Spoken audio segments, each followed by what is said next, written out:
First and last name? Sergeant Chad Francois, Francois. What have you got? At about 5 o'clock today, APD responded to the intersection of Briarcliff and Cameron on a collision. Upon arrival, officers began licensing measures on a 4-year-old Hispanic male victim who had been hit by a pickup truck. EMS arrived shortly afterwards and transported the victim to Dale Children's Medical Center, where the male succumbed to his injuries.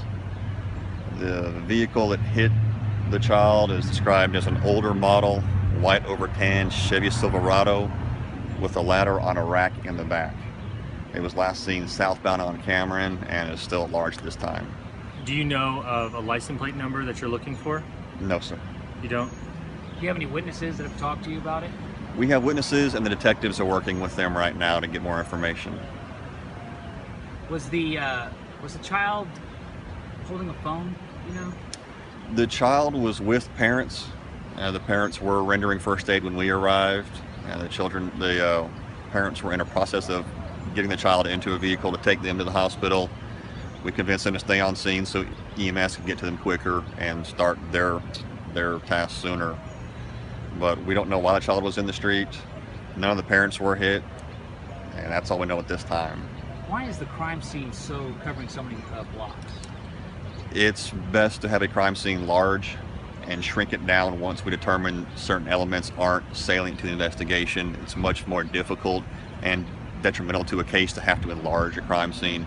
So we're always going to start larger than we know we need to preserve all evidence and shrink it down as the investigation continues. But it still happened at that one intersection there? Yes, sir. There was a black pickup truck 2 blocks down that it was also cordoned off. How is that related? That's, we believe, belongs to the parents, and they were getting their child to remove them from the scene, and we told them to stop, stay here, let us do our stuff. It's much better to have a victim at a stable location, not trying to chase the victim all over town with the ambulance, so we can get EMS to them sooner. So they attempted to transport the child themselves? Yes, which is a natural instinct, but it's not the way it needs to be handled. It's against instinct, but stay there, let EMS come to you. EMS can start treatment right away, whereas if you're driving to the hospital, that's delaying treatment. So did they run to their home and get that vehicle and try to... I'm not sure how the vehicle was all involved. No.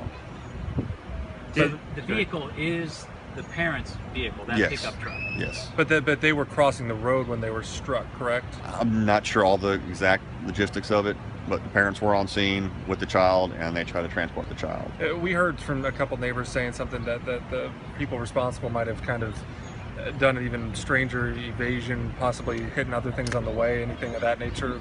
Not that I'm aware of. Okay. Did anybody ever say anything in the description of the truck that it may have had black racing stripes on it?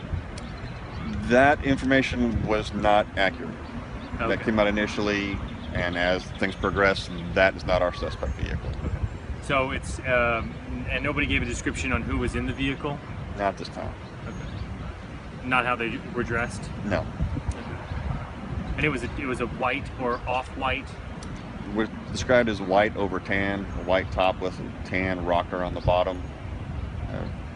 2500 Sierra pickup truck with a ladder rack and a ladder on the back.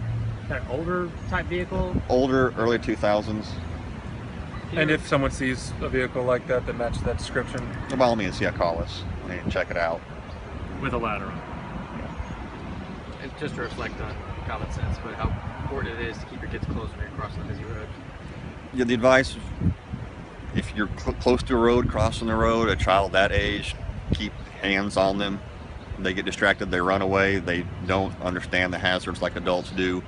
And it's much easier to have a hand on them to stop them than hope they obey your verbal commands and not run out on the street and get hurt. This situation, don't know what's going on, but for advice, keep a hand on your child when you're close to the road like this.